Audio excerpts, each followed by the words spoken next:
magic, witchcraft, esotericism. All these are things that I'll be talking about now. But I know what life's like. I know that life isn't always easy. People go through life and they think that other people always have some sort of advantage over them. And sometimes it's easy to see what that is, but other times it isn't. But what you can use to make life fairer, to give yourself an advantage over other people, is magic, and that's real magic. It is a real force in the world, but I'm going to talk a little bit about devils and angels.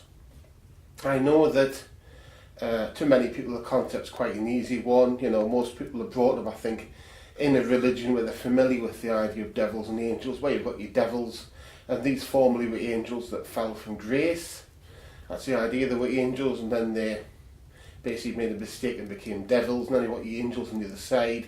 So, it's very easy to people. You've got your goodies and you've got your baddies, and that's it. What I want to see is, what if it isn't always like that? What if it's more of a continuum? Because the thing is, some devils really aren't for any major sort of sin. A lot of devils are really for small things, like greed or stuff like this, which isn't really a big deal in the world, let's be honest. I mean, is greed such a bad thing, really, Or people having lots of sex and lust, is that really a problem? If there wasn't any lust, there wouldn't be any humans, there wouldn't be anything. We need that. So the idea that, some of these devils, aren't for the sort of things you think they're for. You're maybe thinking that all devils are about murder and killing and all this sort of stuff, but a lot of them aren't. And, if you look up the different names and the different types and what they're actually for, a lot of them aren't actually that bad. Now you've got the angels on the other side. People would like you to believe that angels, if you see them or you summon them, or they're all light and you feel nice around them.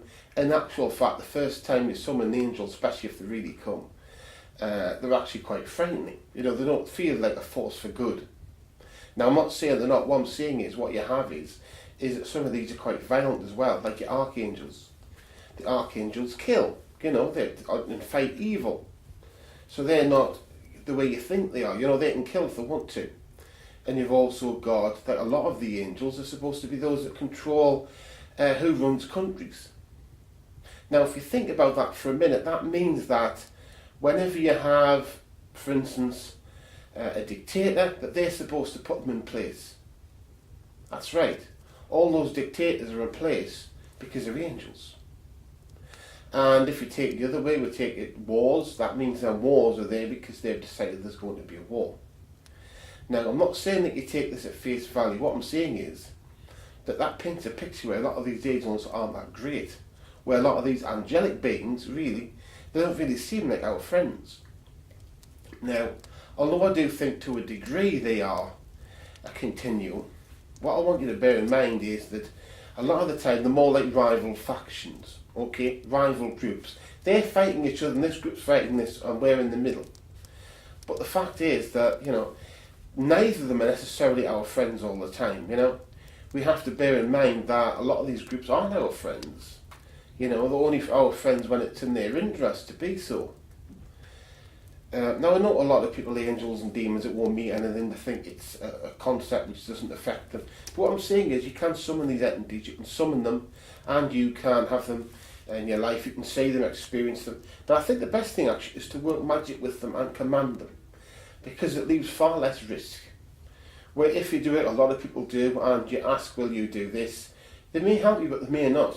And the thing is, these entities, like I said, are not as straightforward as people believe they are. Now, if you don't believe in angels or devils, that's fine, you don't have to believe in them. All I'm saying is that, question things. Don't always think that they're necessarily, that the belief of religion is, these are good and these are bad and that's it. What I'm saying is, a lot of these things really aren't that bad. A lot of the bad things aren't actually bad, really, I mean, if you look at the 10 Commandments, some things are bad, like, you shall not steal, you shouldn't, murder people, that seems good. But is envy really that bad? I mean, to me, envy is your own business, If you're sitting out there and you're envying me or somebody else, that's your business, that's nothing to do with me, really, That's not, that's nothing to do with me. And greed, well, it depends what you're greedy for. I suppose if you're building up so much wealth then everyone else in the world becomes poor, then that's everyone else's problem. But how about food? The reality is, we have enough food to feed everybody. Okay, we know that if you overindulge, you're likely to get health problems. But again, it's down to you, isn't it? Really, if you want to just sit and you want to eat a whole bag full of chocolate, it's your life. It's not my life. I'm not here to judge you. It's the whole idea that it's evil because there's no more chocolate for anyone else. You know what? Modern farming is really good.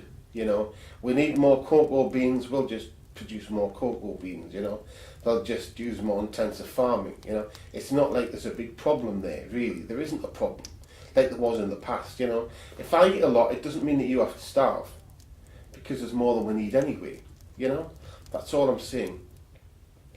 But I suppose an important thing about this is really about a type of metaphysical thinking. The idea that you're willing to accept things that that you can't necessarily see in a physical way. You can see them in a physical way, but people don't necessarily. Now, I know people have trouble with that, which is why I think occultism is a great thing, because it allows people to see these things and experience them for themselves. Okay, so it's not something where you're thinking you have to believe when there's no proof. Okay, if there's no proof, don't believe it.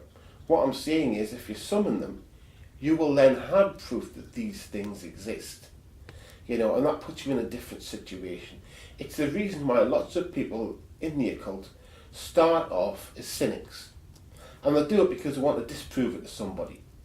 And then they discover something and they experience, and then they start to believe, because it gives them proof. See, religion really doesn't give you proof. Religion comes from the perspective that if you don't believe this, you will go to hell. That's what they always say. If you're not part of my gang, you go to hell. So therefore, you're supposed to be so scared that you lose all capability for rational thought and just decide to believe anyway. But the thing is, it doesn't work like that, But the magician, the occultist, has proof. They know these things are real. And that's why it's good for people to use it in their life, So they understand these things. But there's a lot of other concepts which aren't physical, which people accept. Emotion. Emotion is a non-physical concept. You can smile. You can smile. It doesn't actually mean that I'm happy. I'm frown. I'm actually sad. It's a non-physical concept that people accept readily because the world makes more sense with that in it. But it also comes down to the idea that, like René Descartes said, I think, therefore I am. The idea that the world around you may not be real. That's what he said. But he knew that he was real because he could think about that. That means I think, therefore I am, cogito ergo sum. But if we take that a little bit further and we say, okay, I believe the world exists and the people, then what you're saying is all there is human experience. And that means every experiment, every scientific study that's been done has been based on human experience. So even if someone says, I did this big experiment, we did this, we had this physical proof, what you've actually got is experience of physical proof. Now, I don't say that to attack science.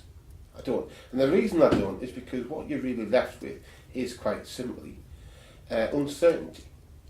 Now, in actual fact, science understands uncertainty. They know that things are uncertain and they're able to deal with that. That's why you have things like statistics and things like to deal with uncertainty. The things aren't always easy to deal with. But what you also have is other concepts as well. What you can also say from that is that if all you have is human experience, then you've only got that person's experience of it. So the more witnesses you have of something, the more reliable it is. And that, of course, would be the same if it was an experiment, or whether it was something that was a sighting of something. Say if one person sees a flying saucer and no one else has ever seen one, then that would be strange, that would be unreliable. But if loads of people have seen them, which they have, then that would be reliable. The same goes with things like ghosts, demons, all the things that lots of people have seen. You're on an even footing because you've got the concept that of human experience. They've all got lots of different people, lots of different witnesses, so that makes them more reliable as sightings, as real things. But of course, that means what we're really down to is the fact that people can lie. So what you've really got is uncertainty, witnesses, and testimony, human experience. I suppose stories as well, because people tend to remember things as stories. People tend to be good at that.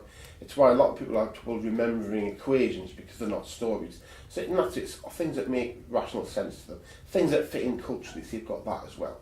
But the most important thing you have, I feel, or at least the most important thing to you, is usefulness. See, that's the thing. It's difficult to prove anything completely. Some would say impossible to prove anything completely.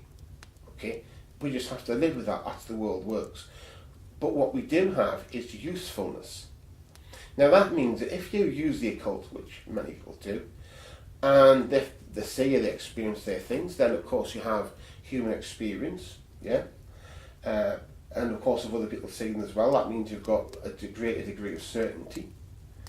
And these things also become part of your life experience, the stories that make it real life. But the most important thing is usefulness. And what I really want you to understand is that occultism is useful. It is a useful thing for you to do. It will help you. And that is ultimately the most important thing that anything can do. A lot of people forget in all this, they forget in the whole picture of what's in it for me or what's in it for you. They lose that concept. It becomes about this or what the mainstream media think or what they think. It's not. It's down to what's in it for you. And the reality is, occultism is beneficial for people. Okay? A lot of people would say rituals were the placebo effect. But the reality is the only description of the placebo effect which makes any real sense is the occult one. Okay? If you look at the one the scientists had for a long time, it wasn't really right. They had to alter it time and time again.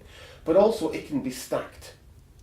And also we have far greater understanding of this than they did, because what they were talking about is magic, real magic, occultism, esotericism. But they want to give it a word, and of course the way they use it, it has quite a weak effect, because they're not really have any real understanding of it. Okay? So that means it's a real effect in the world. Your will, your thoughts can affect the world. Okay? But like I said, it's useful. It's useful whether you use it yourself, whether you buy a book and learn occultism. It's useful whether you get someone else to do it for you. You can get someone else to cast a spell for you and it will still work and it will still be useful for you. It's a useful thing for you to have in your life. Use magic, use real magic, occultism, witchcraft, sorcery. Have these within your life.